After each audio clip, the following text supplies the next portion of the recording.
Yuji was once a typical office worker in a firm that labored into the bone, and one day he died because of overwork, the approaching rival of the Grand Truck Collision. Haha. He woke up in a realm with sorcery and beasts, reincarnated as a summoner, which was regarded the weakest of all roles. Hey warriors, how is it going? You see me, I am Itachi Uchiha, the hidden Hokage of Leaf Village. Just kidding, you know I am just an AI, but behind this shape, I am here to entertain you with enormous amazing recaps of all animes you can imagine. So without talking too much, let's dive in our story. But thanks to the studious and bright slimes he befriended, he gained a vast range of skills and powers, along with the second role called Sage. Though he keeps it secret from the world, he works as an adventurer now, and on his way to complete a simple quest, he battles a ghoul-like creature, dodging its strikes and then taking it down with the help of his tamed slimes, who launch a fireball powerful enough to destroy the ghoul instantly. Yuji returns to the Adventurer Guild with his batch of healing herbs, which stuns the clerks and other adventurers who had been underestimating him. The guild chief says that he was not an ordinary summoner, but then his deputy comes running, telling him about smoke signs seen in the forest. Yuji contacts his slimes in the forest, and they tell him that they can see thousands of monsters heading toward the city from all paths. The guild chief panics and tells everyone to flee, but the adventurers volunteer to remain behind and defend the townsfolk. They know there is no way they can win, but Yuji steps forward and says that he can do it. He takes out a huge dragon bone from the slime's mouth, and you people are better off not getting any funny ideas about putting things in there. He says that using his special skills as a summoner, he can recreate the dragon's flame using this bone just once and wipe out all monsters. Everyone thinks that it is impossible, but a guy with funky hair who calls himself a pineapple tells everyone that he saw Yuji's slime breathe fire and says that they should trust him.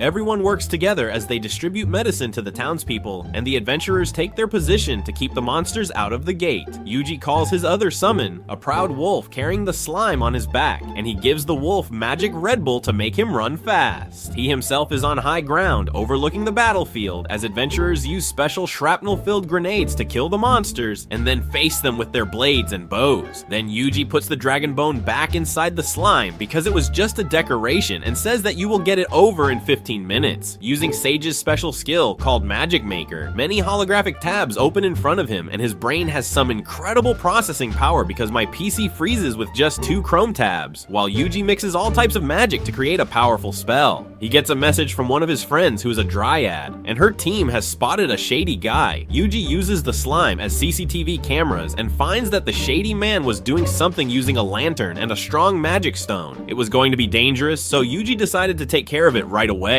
With the help of the dryad and the slimes jumped through a tree, and then he uses his skill to transfer his magic to them. It takes down the man with a magical net. Then he puts a barrier around the stone before dispelling the curse on it and turning it into a plain old rock. He asks them to bring the man back for questioning, but he shouts the slogan of his terrorist group before drinking poison and dying. Meanwhile, Proud Wolf has brought the slime to the town, and Yuji divides them into teams to help the adventurers. He transfers fireball magic to them, and they blow away the monsters, and Pineapple and other adventurers are more confident with the backup arriving. The guild clerk is spying on Yuji, and she's amazed to see him casting spells, but he asks her to call the adventurers because he is going to do something big. He tells his slimes to place themselves outside the town at equal distance, and then transfers his magic to them to make a giant barrier around the town. Then he releases a powerful magic called Hellfire of Demise outward from the barrier, and that blasts the monsters, the forest, and everything in its path, much like the gender reveals that get out of hand. That was not enough to get rid of all monsters, and Yuji feels weak because he had to sacrifice his HP to use more magic than his MP capacity. He has no choice but to do it again to save the town, and he casts the barrier and Hellfire magic again to defeat all the monsters and then collapses. He recovers in a couple of days, and as the clerk comes to give him food, he hears the celebration outside and learns that he is a hero now. The clerk leaves him, telling him to rest, but when she returns at night to give him an extra blanket, he has left the town for good because he did not want to draw any attention. The clerk tells this to the guild chief, and he says that the hero left the town he saved without fame or money, but he has investigated the man in the forest with the crystal, and he has found out that he belonged to the Blue Moon of Salvation cult that has been spreading its roots across the continent. Yuji has left a slime there as a spy, and he listens to it all as he reaches the next town. His team is standing out too much in the new town, and they are all quite hungry too, so he buys them enough meat to make a vegan weep their eyes out. After After that, he heads to the Adventurer Guild in the city, but the guild rarely hires Tamares, and Yuji can register only because he has tracking talents that are in high demand. As he looks at the job listing, a group of adventurers want to recruit him, as their party needs a tracker. There is a dagger user named Rodis, an archer named Tina, and a spear user named Lisa. Rodis does not like tamers, but the girls remind him that his reputation was not solid enough, as his party members often vanished. They want Yuji in their party and force Rodis to accept him or get expelled. Just like that, Yuji joins their party and they set out on the mission to find the Earth Dragon who was hiding in the nearby forest. He uses his wolf and slime to detect any monsters in the region and impresses the group with his tracking skills. Rodis charges toward the first group of monsters they find and defeats them all solo, and then he says that his opinion of Yuji has improved now. At night, they talk about adventuring matters, and Rodis seems to know his stuff as a veteran and even offers to stand guard for the night. As Yuji sleeps, he dreams about the first time he came to this world. He was so overworked that he thought his system window was his office screen, but then he learned about being a tamer and tamed his first slime just by touching it. A slime led him to a cabin in the woods that was full of books, and as Yuji picked up a book, he found that it was this world's version of a nuclear bomb formula left out in the open. But he could learn magic just by reading that, and then suddenly all kinds of slimes approached him wanting to be tamed. As soon as he tamed them, they began reading the books and gaining skills, and that knowledge automatically transferred to Yuji, who gained a PhD without studying anything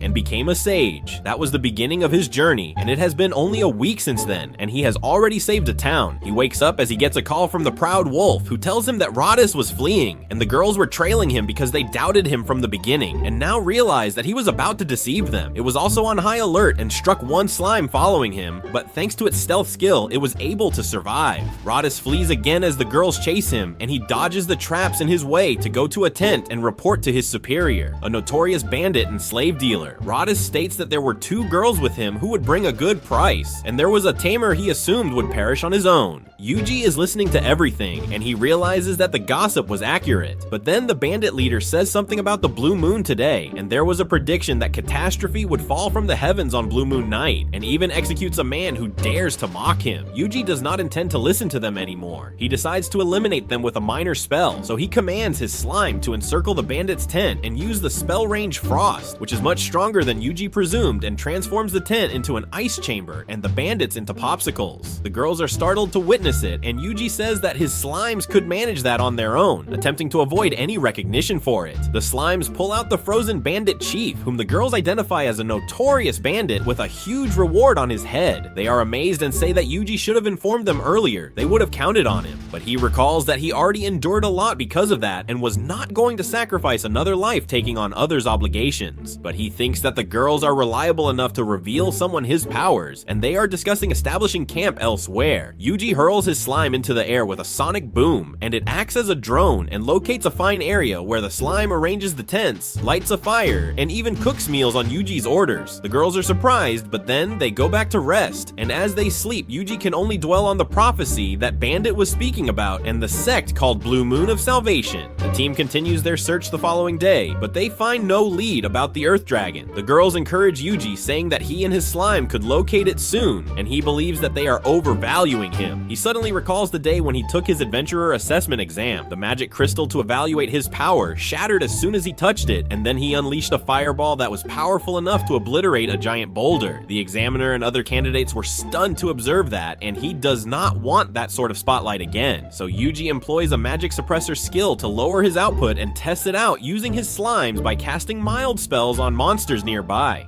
Though they are not fatal, the weak spells are also effective enough to defeat the monsters. But then abruptly, the sky becomes dark purple, and the blue moon appears during the daylight. The slimes inform Yuji that they sense something is off and can see the tempest and lightning up in the skies. Then something descends in the form of a radiant light, and as soon as it touches down, it devastates the entire forest zone like a nuclear blast. And then the purple sky vanishes, but that colossal detonation was only the start, and the true threat is the enormous blue dragon that triggered it merely by falling down. Yuji promptly instructs his slime to retreat and tells the girls that there is a dragon mightier and larger than the earth dragon close to them. Tina takes command with a group and directs them to a nearby refuge named the Delight Canyon, which had strong winds that deterred monsters. Yuji is unsure about the terrain there and orders his proud wolf and squad to proceed ahead and inspect the canyon. They encounter monsters inside and use their skill link ability. The slimes eliminate them using only mild spells, but then a powerful gust of wind nearly hurls them away and they discover its origin hidden amid the stones. They assume they are pursued by a gigantic red bear. Even though the wolf is terrified, the slimes defeat the bear and they emerge from the canyon safely. Just as they notify Yuji, the ground beneath his feet fractures and the earth dragon suddenly emerges before him. The girls instantly hide, but Yuji chooses to battle the dragon. He begins with feeble magic and no element has any effect on the dragon's rugged hide, and it retaliates and tosses boulders at the girls. But Yuji employs a rock bullet spell to smash those rocks and rescue them. As round 2 is about to commence, Yuji observes something as the dragon uses a Pokemon-like move by rolling toward him. Yuji evades and then orders all his slimes to fire rock bullets at the dragon.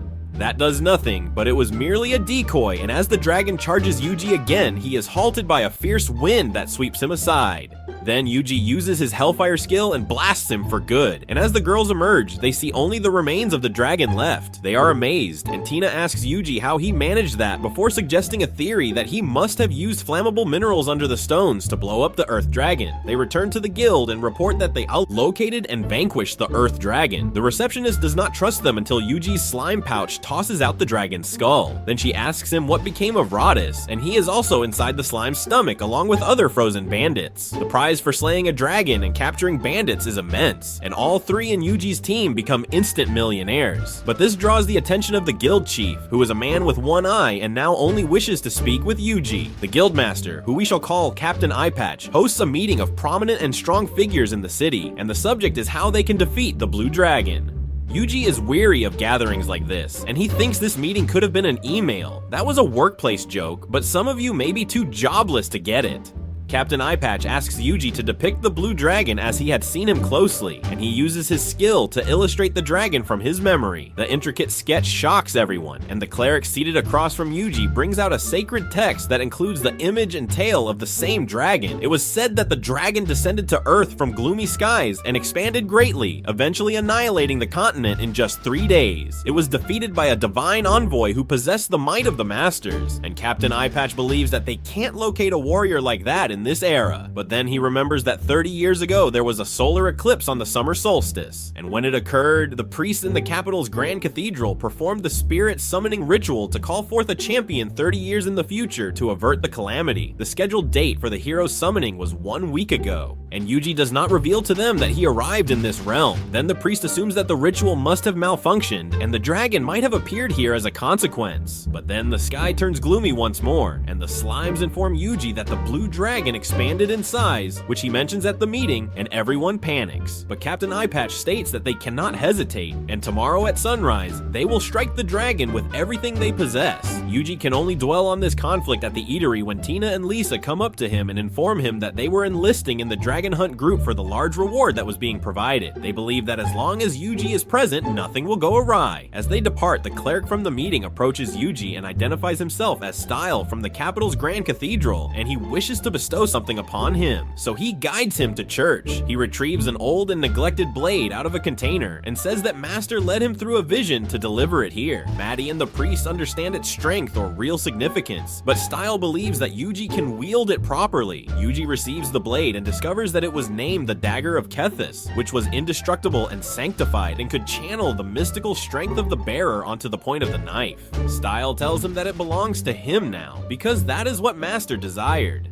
At night, Yuji once more reflects on tomorrow's clash and wonders how many souls will be sacrificed. The sky turns violet again, and the slime tells him that the dragon is absorbing energy from the vicinity and becoming even larger. Yuji recalls the day of his test once again, when he was told that his energy was absurdly immense, and he considers that perhaps he can conquer the blue dragon if he puts in the effort. He rides out at once, and along with his slimes and loyal wolf, he goes to face the blue dragon. He instructs only one slime to stay on the front to engage the dragon, dragon. His ultimate move, Hellfire of Demise, will not be efficient at this proximity and for a lone target. He selects the Hellfire of Decimation and transfers it to the solo slime. He hurls the massive fireball and scorches the blue dragon, but it fails. Despite the dragon being vulnerable to fire and divine energy, it only enrages the dragon, who roars and builds its strength to unleash devastating energy rays to randomly strike Yuji, but he protects himself using his ward spell. The dragon begins to drain energy from the woods and becomes even greater, and the slimes inquire if Yuji holds any further strategies. He can only depend on the dagger of Kethis and chooses to approach the blue dragon to deliver a mighty strike. They leap from the cliff, but the dragon assaults them again, and Yuji defends using wards that collapse with just one blow. He lands securely and sprints at the dragon, who is preparing for another immense blast, but Yuji flings the slime at him and transfers the ward spell to it to prevent the assault. He's directly beneath the dragon now when he propels himself upward using physical wards as footholds and reaches the dragon's height, who intends to hit him with another energy burst. But Yuji succeeds in stopping it using a fireball from a slime. Then he charges at the dragon and pierces its eye, and then scorches its brain by focusing the Hellfire of Demise spell through the dagger's edge.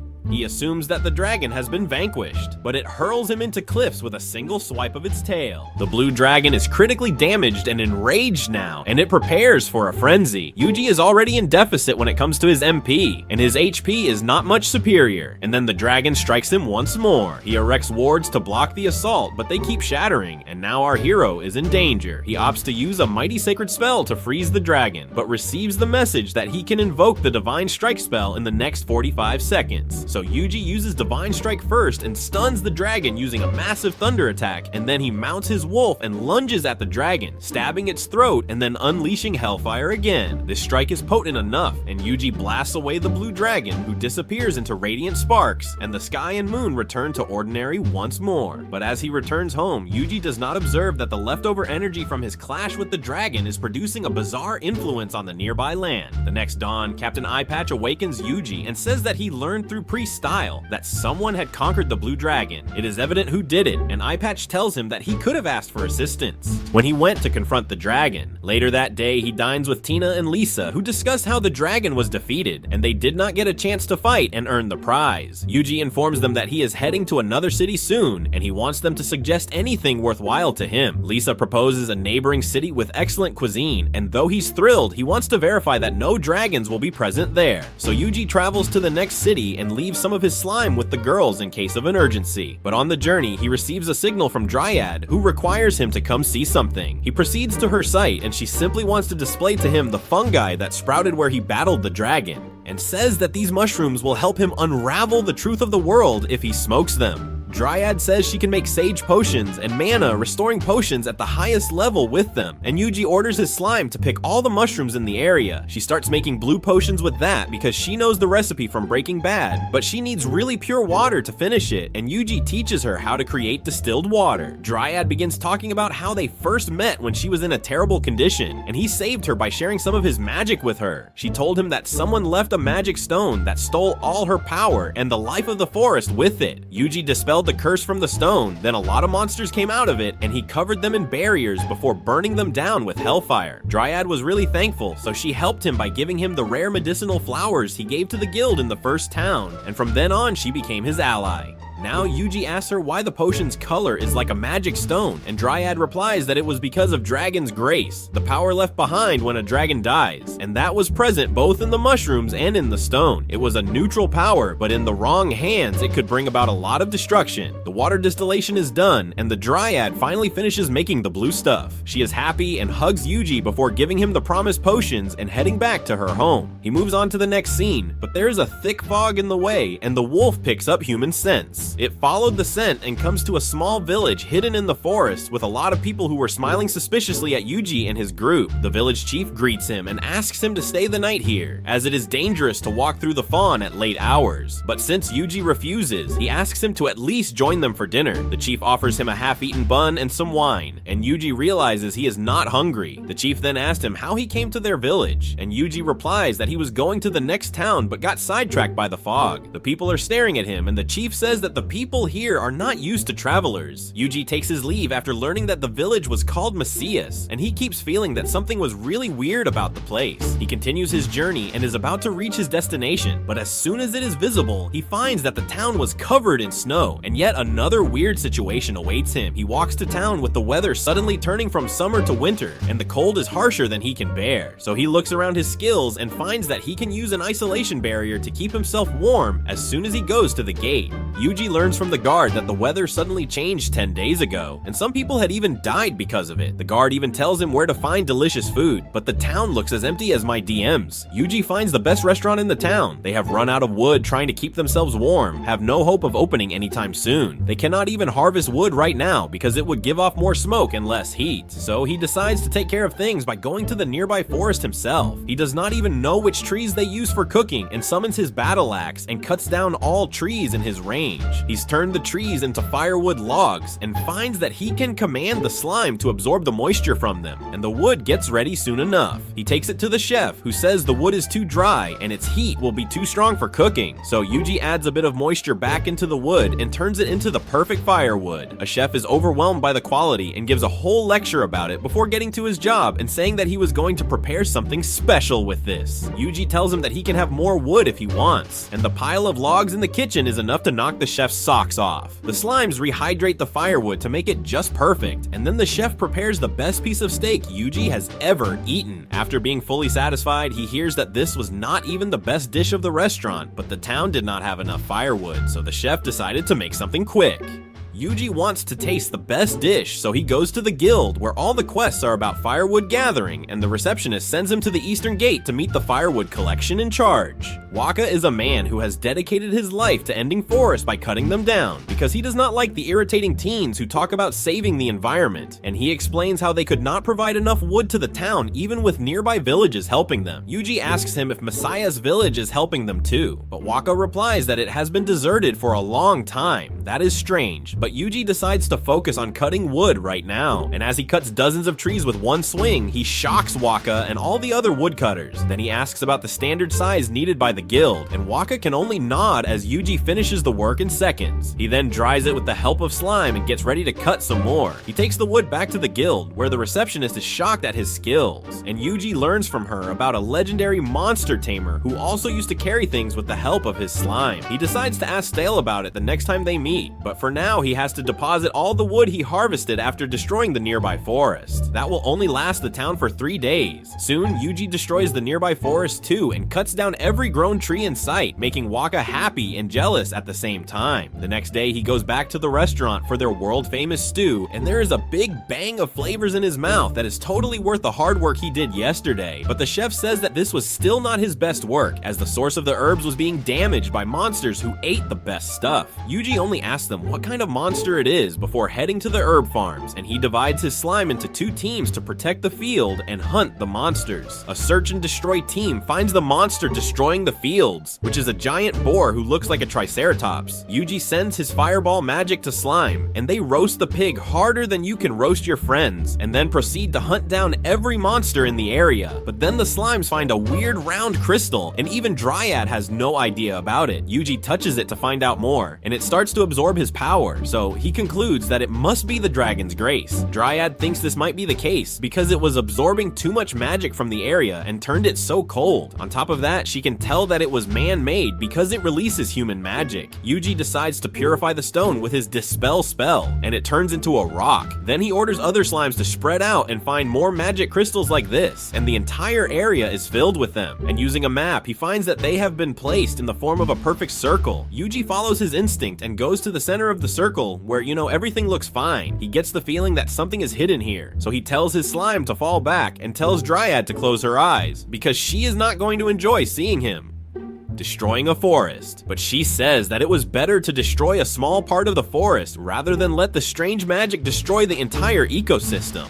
With that, Yuji destroys the entire area with hellfire, and at the center of the crater formed due to his attack, there is an entrance to a secret place. He decides to go inside and eliminate the root of this cold because he does not want to miss out on the delicious food of the town. Yuji kicks the door down and finds a very deep man-made pit that leads him to an underground dungeon. He tells Dryad and the Proud Wolf to go back while the slimes look around, and they find a high-tech lab nearby. Yuji wonders if this technology is really from this world, but then the slimes find something even more interesting. The red magic stones that absorb magic were being made in this facility, and then suddenly some workers come running into the lab, say that the current batch was a failure, and run to tell their superior named Jarvis. Yuji decides to find the scientist named Javier, and his plans to sneak around are ruined by the slimes who carefully hop around the place. So he uses the monster's stealth skill on them to keep them hidden and leaves them to look for more clues. He goes back to the forest when two of his slimes tell him that they found the two lab workers before going inside a room. The slimes squeeze in through the tiny gap in the door and come to an iron door that can only be lifted by pulling two levers at once. On Yuji's orders, the slimes open the door and enter it to look for more clues until they come to a room with a ladder and climb it. Yuji had been following them above ground, and the place the slimes come out of the dungeon is the village of Messias. The slimes find the two men reporting to Javier, the man who pretended to be the village chief but was a member of the cult Blue Moon of Salvation, and they were using the abandoned village as their base to create magic stones. It turns out that the big explosion from Yuji's previous attack damaged their machinery, and now they can no longer create magic stones. Javier panics and puts together a team to retrieve the cursed ore crystals from the forest, and he tells them to kill all witnesses because they no longer have any need for this village. Yuji thinks that things are getting out of hand, and before the evil cult can do anything, he orders his slime to surround the village and be at some distance from it.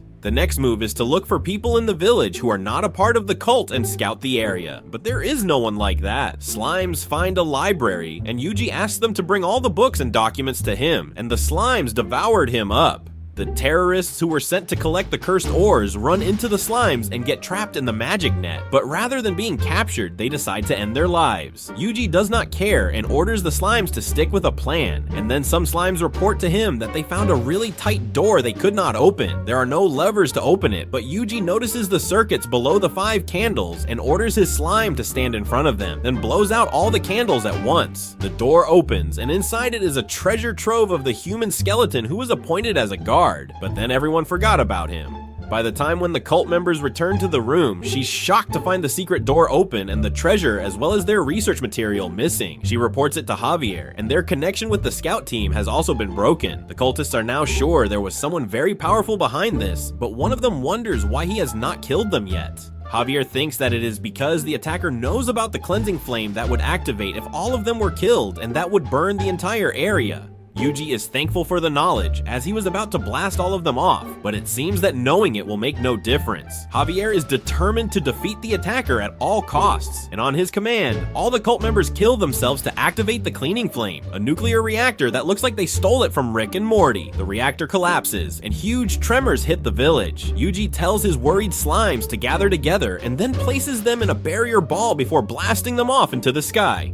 After that, he puts 3 different barriers around the village, and as soon as his slime makes a safe landing, the land inside the barrier splits, and a dark green flame erupts. It is too strong for barriers to handle, and Yuji starts thinking of his plan B, but since there is no barrier strong enough in his skill list, he decides to make one. He combines curse-dispelling magic and ice magic to create a new spell named Total Isolation Array, and encloses the cleansing flame in a perfect cube, which can effectively stop it, but it consumes a lot of mana, and Yuji's MP is going into debt like my student loans. As the cleansing flame pushes against the isolation array and Yuji's HP is falling to cover up for his negative MP, he can only hope to come out on top. In the end, the cleansing flame bursts out from the top of the barrier and dissipates in a second, and Yuji thankfully still has some HP left. Just as he has finished dealing with it, the scaredy proud wolf comes out of hiding, and Yuji says that there was no dinner for slackers. As he returns to the town, everyone is worried about him because he disappeared after he went to hunt the boars, and they say that he missed 2 huge explosions that looked like meteors were falling upon them. But thanks to it, the snow was finally beginning to melt, and soon the weather in town returned to their normal state. The townspeople are throwing a town warming party, quite literally, and Yuji is the guest of honor for providing them with much needed firewood. Also, since he defeated the boar monster, the chef has prepared the best stew from the best ingredients, and Yuji once again attains enlightenment with just a single bite, and he collapses with a smile on his face. He wakes up in his room, still thinking about the food, but then decides to check out the documents he stole from Messias. Just as he opens the first scroll, all the information in it vanishes because of some anti-piracy magic. This continues until there is only one document left with text, and it contains the names of people the Blue Moon cult was after, and Yuji is shocked to find that the last name on this document is his.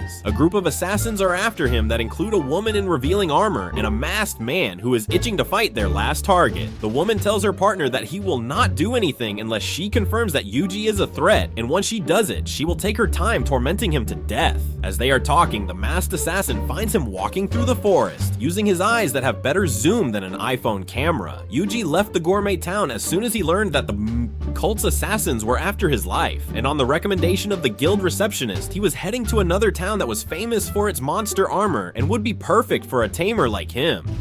The slimes are also excited to go to the new town because they will get a huge power up there, but one slime tells Yuji that they are being watched.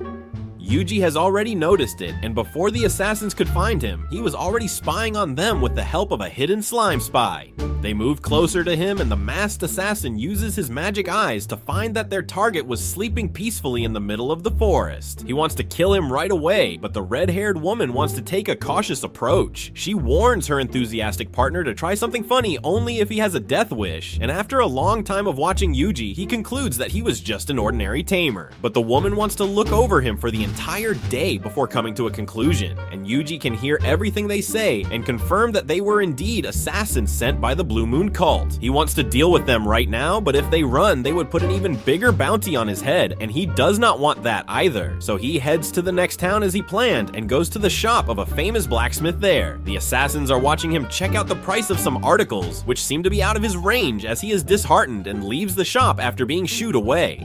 Then he bumps into a guy and profusely apologizes, and then he goes to a fruit stall acting to be too poor. The assassins are feeling a bit disappointed about finding that their target was even below average. The masked man is convinced that he is useless, but the red hair still needs a push. And for the final act, Yuji takes up a task to hunt some low-level monsters. The assassins are watching him, and he decides to fight like tamers usually do, and employs the proud wolf to fight 3 bulls larger than his size. The wolf is scared, and he defeats the first bull just by instinct. And as the slimes cheer him on, the proud wolf realizes that he is still as strong as ever. Yuji remembers that the wolf was quite aggressive when they first met and tried to attack him but got captured in the magic net. Just as it got captured, the wolf lost all its aggression, began crying and begging Yuji not to kill him, and finally got tamed by him. Now that the proud wolf has recognized his power, he takes down the remaining 2 monsters with ease, and the assassins think that Yuji is better than he looks. This is going against his plan, so he uses healing magic on the monsters and makes them stand up again, and they charge again at the wolf, who takes them down once more. Yuji continues this again and again until the assassins change their minds, but the proud wolf is still resolved to take them down, so he has no choice but to empower the bulls who chase after his pet. They are quite powerful in how Yuji wants to give the proud wolf a boost stew, but this is the first time he shows his pride and tells him that he will finish it on his own. He takes down the bulls, and now the assassins are convinced that neither Yuji nor his monsters were anything special. But one of the bulls still has some energy, and he charges our hero, who instinctively summons a sword and takes him down, blowing his cover with it. The assassins are confused by his behavior, but after building up the tension for a few minutes, they agree that Yuji was just an ordinary tamer and decide to go back to report it to their superiors. His relief and calls back his slime, tailing them. They are still talking, and their next target is a priest named Style, as they report their findings to their boss, and he instructs them to investigate who was after Messias. Yuji is listening in on them. The boss also asks them to investigate their next target before killing him, and the assassins start planning how they will kill Style. while, and Yuji thinks they are too dangerous to be left alive. He commands his slime to use ice magic to freeze them, and they react too late and become human popsicles. But then he wonders why the Blue Moon cult was after Priest-style, and how their leader knew him. The next day, he goes to the armor shop again, and the worker tells him to go away, but Yuji replies that he brought funds with him this time. He wants to make armor for his slimes, and the worker tells him that his master Geigel is a great artisan, and he won't make anything from lily slimes. But Geigel gets angry at this, and tells his apprentice that only he could make the decisions here. He greets Yuji and then stares at the slime for a minute before scolding his apprentice, saying that he was about to send away the strongest customers they had. Yuji is amazed at his evaluation ability, and Geigel says that he does not have any armor for such powerful monsters right now. He'll have to forge them from scratch, but there is only one problem in their way. Geigel explains that he does not have the material required to forge a strong armor for the slimes and the proud wolf. The apprentice is shocked that the slimes are strong, but his master replies that the Tamare of the monsters count as a set, and this was the strongest set he has ever seen. Yuji thinks that without the required materials, getting an armor would not be possible, but Geigel shows him the exact material he needs. He shows them a purple-like thing called the Lesser Fire Dragon Jewel, and it was the best raw material available on the market that could be obtained by defeating a Lesser Fire Dragon. But not even such a strong material could hold the slime's powers, and Geigel tells Yuji that if he can defeat the rare blue Lesser Fire Dragons, their jewel may be just strong enough for it. Yuji asks him if there were the said dragons in the volcano, and learns that there were a lot of Lesser Fire Dragons there, and a blue one might also be present, but neither finding them nor defeating them will be easy, as they are stronger than the rest of their kind. Yuji used to find them, but before that, he asks Geigel if there were normal fire dragons here too. He replies that there were normal dragons, but no one had taken them down in a century. Geigel advises Yuji to just stick with the lesser ones, so he goes to the Adventurer Guild and takes up all the quests related to the fire dragons, and the receptionist is shocked. Yuji says that he will defeat them using magic, and she tells him that magic does not work on lesser fire dragons because they are protected by their jewels. But she adds that the dragons were very weak against water, and Yuji replies that water magic was his specialty. On the ways of the volcano, he would have to cross the river that was filled with man-eating piranhas, and he took on the request to hunt them too. Yuji goes to the riverside, and his slimes say they will ask for the way from someone who knows and find a red slime that was adapted to fire. Yuji tames it, and the slime tells him that the volcano is safe today. Then he tries to find out about the piranhas in the river, but the slimes can't see anything from the flowing water, and neither can they swim. So Yuji creates a new magic named Slime Net and sends them floating inside the river. The slimes find a deep hole on the river floor, and two of them go inside to check it out.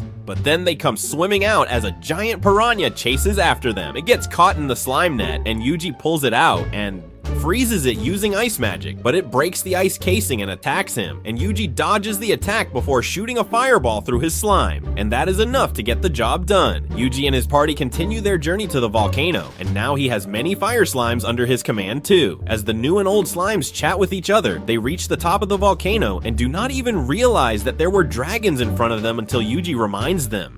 They panic, and even as he asks them to get to work, the slimes tremble in fear as they say that their mom told them how scary fire dragons were.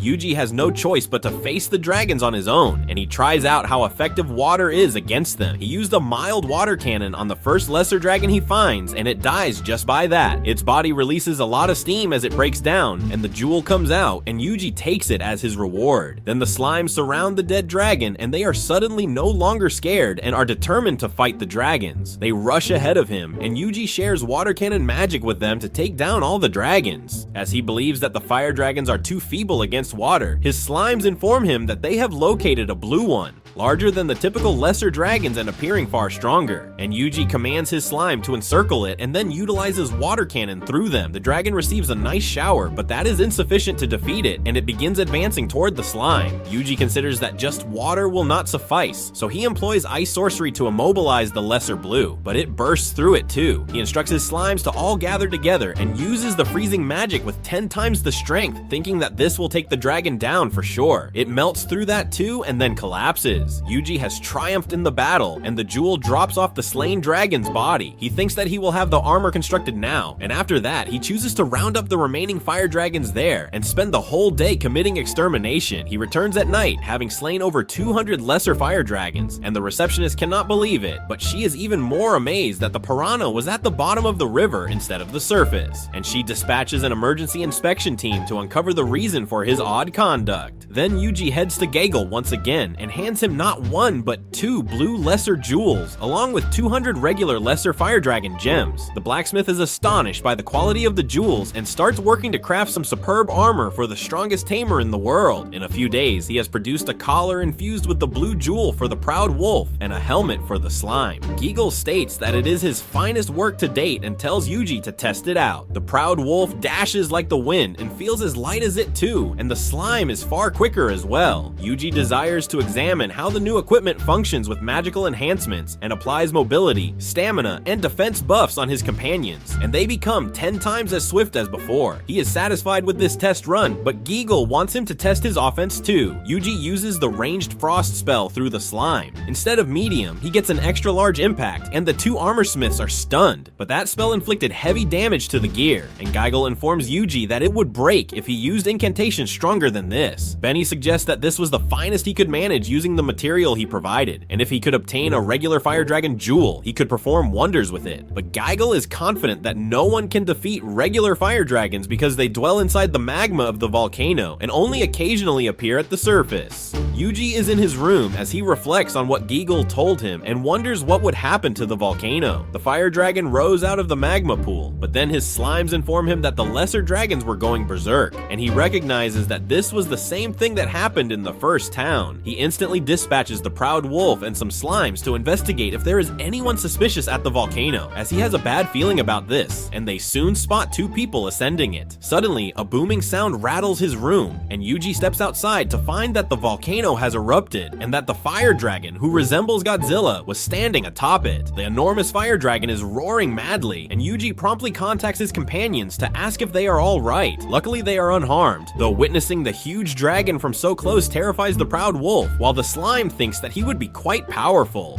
Yuji instructs them to keep a lookout and inform him if anything appears dangerous, and then he notices that the 2 men are moving toward the fire dragon with barrels on their backs. Yuji dispatches one of his stealthy slimes with them and hears them discussing targeting the fire dragon. They are rather sure that they can eliminate the dragon using just a few barrels of water, because some people at Ordarian had informed them that it would be an easy task, and Yuji wonders if that was another city. He does not want them to worsen the situation and cast a magical Mithra slime, but the 2 men are skilled enough to evade it, and he realizes that they are professionals. They suspect that a magic caster must be nearby, but since the slime is very well hidden, they find nothing. Yuji says that they will try it from the rear this time, and that is something you can say to your girlfriend, if she exists in reality. He casts the magic net again, but the 2 hunters were waiting for this, and one of them jumps behind the slime and strikes it with his dagger. Yuji thinks they were clever, but he was 1 step ahead of them and had another slime to trap them using his magic net. The slime that was pierced is also fine and was just surprised, and the 2 hunters wonder what is happening. As they are surrounded by the slime, they realize that it must be the tamer who was crossed off their list because other assassins saw no danger in him. But then the 2 men follow their usual trope, and after saying their catchphrase, they bite the poison vial hidden in their mouths and drop dead. Yuji instructs his slime to look inside the barrels, and they find that there is something like the cursed magic stones inside. He chooses to call in the expert and plants a small sapling near the volcano to summon the dryad. She says that there was cursed water inside the barrels, which was not as potent as the magic stones and could not beat the dragon, but it could surely enrage him enough to demolish everything in his path. Yuji thought so too, and he immediately cleanses the water and removes 1 dangerous element. The dryad thinks she has fulfilled her duty and returns to her forest through the plant, and Yuji orders his slime to monitor the situation. They discover a group of agitated lesser fire dragons, and then suddenly, the manager of the inn knocks at Yuji's door, asking him to evacuate as it could rain anytime. Everyone is escaping from the city as it begins to rain, which further agitates the fire dragon. Yuji is observing him from afar and contemplating what the manager told him. The fire dragon had only awakened in rainy weather once before, and it was not a pleasant event as the dragon incinerated their town, enraged by the rain. It seems a repeat broadcast is about to occur occurred this time too, as the dragon begins walking out of the volcano, and the proud wolf and the slimes flee for their lives. The dragon arrives at the city and stares at Yuji, who looks at the townspeople panicking as they abandon their houses to be destroyed, and he thinks that he must halt the fire dragon at any cost. There are 2 rivers between the dragon and the city, and Yuji asks the proud wolf to check if it halts at the first river. The footsteps of the dragon convert the ground into lava, and due to its heat, the river water also starts to evaporate. As the dragon comes to the river, Yuji waits for it to stop, but instead of that, the dragon steps into the river and cries in pain. The river dries up, the fish are left dead and boiled because of that, and the slime gets a free sauna. Yuji thinks that only a dozen liters of water was enough to defeat a lesser fire dragon, but the true dragon was not even affected after drying up an entire river. As it approaches the second river, Yuji gives up on waiting for it to stop and instructs his pets to get ready for a huge battle. Slime and Wolf are also waiting for his signal, and the latter carries him across the river with great speed and stands in front of the dragon. Yuji uses the range frost spell at medium level on the dragon, but it covers only one of its feet while freezing the whole ground beneath them. The dragon shatters free from that easily, and Yuji orders the slime to jump up and use the freezing spell on the dragon's face. Not even that does any damage, and now the dragon is furious enough to use its fire breath. Yuji counters that attack by using the range frost spell with 20 slimes, while looking for a more powerful attack to take the dragon down. He finds no point in dragging the battle any longer and orders the proud wolf to get back, as the dragon goes to the second river and groans as it steps into it and walks the other side. The slimes think that if the dragon does not stop, the town will be destroyed, but Yuji tells them that they bought enough time. This was the exact moment he is waiting for, and he tells one of his slimes to release the barrier it was maintaining. The barrier was acting as a dam to stop the water flow of the river at its starting point, and now it is released with enough force to sweep the dragon off its feet.